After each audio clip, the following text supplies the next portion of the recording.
Roll action. জি ভাইয়া বলো।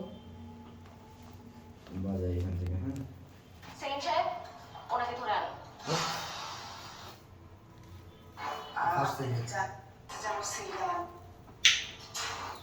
ওকে আমি বলে পিঠে করে মানুষ করেছি, তোর কাছে আমি কোনো কিছু চাইনি।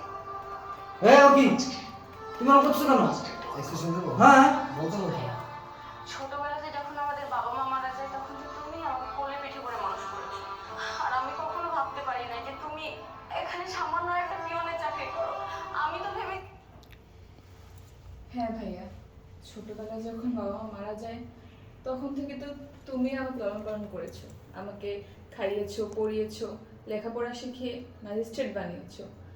কিন্তু আমি তো মনে করতাম তুমি কোনো বড় অফিসে কোনো বড় পোস্টে চাকরি করো, তুমি যে একটা অফিসের পিয়ন এটা তো আমি জানতাম না। যাই হোক ভাইয়া, তোমার কি লাগবে তুমি আমাকে বলো, আমি তোমাকে সব এনে দেবো। তুমি বড় কোনো অফিসের বড় কোনো পোস্টে আছো ভাইয়া।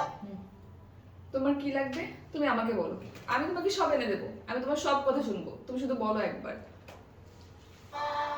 তুমি যা বলবো আমি সবকিছু শুনতেই রাজি আছি, তুমি বলো তোমার কি লাগবে ভাইয়া।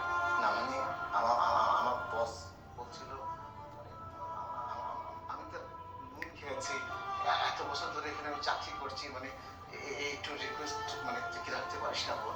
কিন্তু ভাইয়া এখন আমি এখানে এসেছি সরকারের একটা বেতনভুক্ত কর্মচারী ম্যাজিস্ট্রেট। মা তো দাঁড়ায় আছে না? মা তো দাঁড়ায় দাঁড়িয়ে আছে। એને ભાઈ ડકે એલા